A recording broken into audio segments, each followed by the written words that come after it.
personal between me and you, and I'm going to do you some serious harm, you big stiff idiot. The Untouchable True School Sports Empire proudly presents something the boxing game's been missing. Hey, what's going on? It's your boy BT, and I came here to talk some boxing with the thousands of True School Sports subscribers. Alright, so this is my official post-fight review for Kenshiro versus Anthony Olascuaga, and man, oh man, what a fight. The result of the fight was Kenshiro winning by 9th round stoppage. You know, it was a hell of a fight. You know, first and foremost, my hat goes off to the young kid, Anthony Olascuaga, who I've heard a lot about in the lead up to the fight. You know, he took this fight on, I believe it was like 2 weeks or less notice. He dropped down from 112 to 108 to take the challenge. So he really believed in himself, and he fought like it, man. Let's talk about it. So Kenshiro in this fight got up to a really good start. He showed his class and his craft early on. He actually wound up scoring a flash knockdown as he, I think it was like round 2. He countered Anthony Olascuaga over the top with a straight right hand, and his gloves grazed the canvas. So by technicality, that is a knockdown. And, you know, I thought for the most part, for like the first 5 to 6 rounds, you know, Kenshiro was in relative control of the fight. Like, he was doing his thing. He was boxing very well from the outside, counter punching very well, power boxing very well, establishing the distance very well, just doing a lot of things at a high level. And Anthony Olascuaga was having to really match that level because Kenshiro, you know, he's been at this level for a long time. I believe that this is like his 12th or his 13th world title fight. And this kid, you know, skipped like 5 levels to get to this fight. Like, he really took a chance. And then the rubber kind of met the road in the middle of the fight when, you know, you saw Anthony Olascuaga really have to really begin to pick up the pace. You saw him landing some big power shots on Kenshiro, a lot of uppercuts, some left hooks, right hooks around the guard, things like that.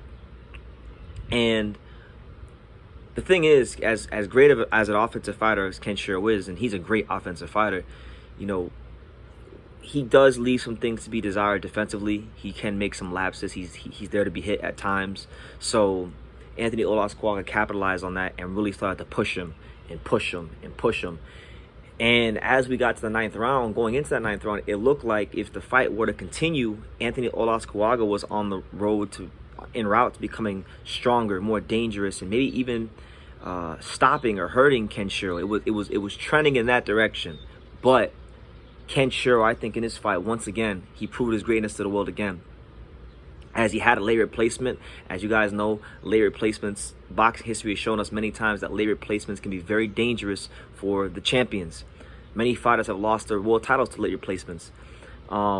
This late replacement, stylistically, I think was a harder matchup for Kenshiro, and I said that going into the fight, and he proved it. He proved it. Kenshiro had to dig deep. He had to go to some deep, dark, uncomfortable places maybe he's never been in his career.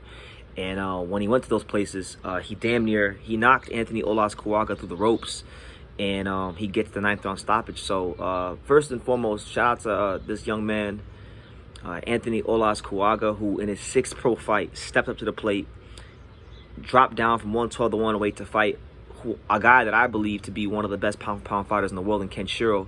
And he did more. He did a lot more than just hold his own. This wasn't just holding his own. He really looked the part. He looked the part of a top fighter.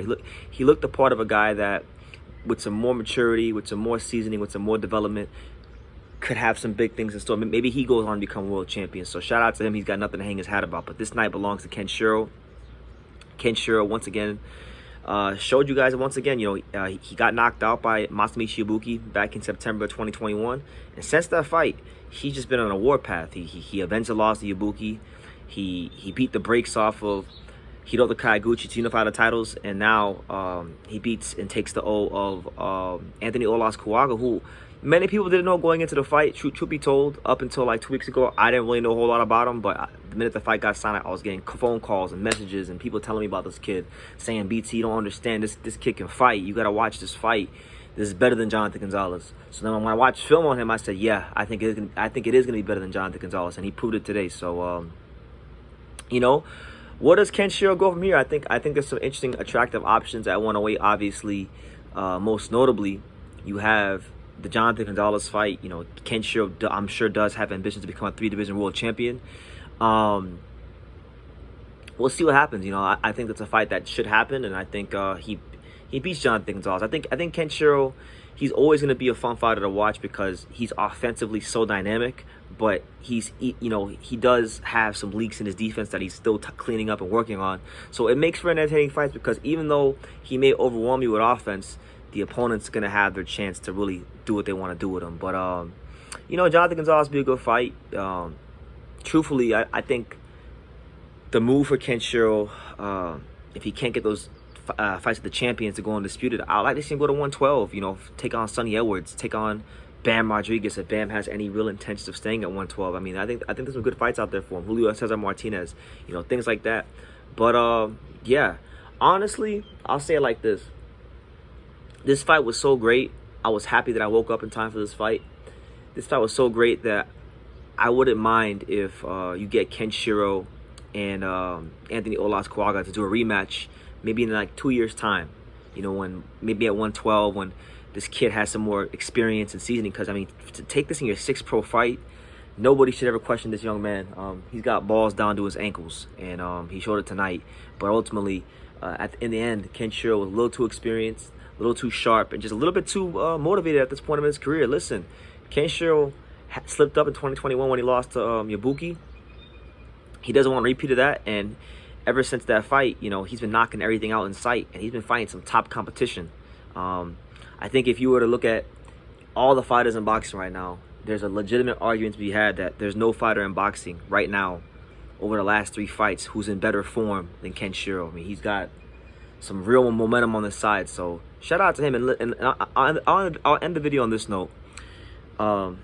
Japanese fighters, for the most part, are not known for showing a lot of emotion. They're known for being very stoic and disciplined and things like that, even with their emotions. But you saw how hard this fight was for Kenshiro. Like, he started crying towards the end. And he said, in the translator said that he was even crying in the corner because that's how hard Anthony Olascuaga was pushing him. He really took him into some deep, dark places. And to me, that's really like, I know Kenshiro won, and he deserves all the credit because he's a great fighter, and I love Kenshiro, and I can't wait to see him fight again. It's a blessing. It's a blessing to be alive to even cover Kenshiro's career, honestly. But to me, the story of the fight is this young kid, Anthony Olascuaga, who really went out there and took a risk. And, you know, he didn't quite get what he wanted, but I think he earned respect, and I think he earned credibility, and I think he earned the right to be looked at as a top contender, either at 108 or 112. So, yeah, really impressive what he did tonight. But, yeah, shout out to Kenshiro. Hopefully we get these big fights at 108 so he can try to become undisputed and try to follow the likes of, like, Naoya Inoue as the modern-day Japanese greats. But yeah, let me know what you guys thought, man. It was a great fight. If you didn't stay up for it, you missed a hell of a fight. You know, it's one of those fights that, you know, you kind of thank God it turned out great, and you thank God that you know, it lived up. It more than lived up to expectations. So yeah, let me know what you guys think in the comments down below. Make sure you guys take the time to subscribe, and like I say in every single one of these videos, you can love me or you can hate me, but I'm just a kid from Daniel. So until next time, take care, guys.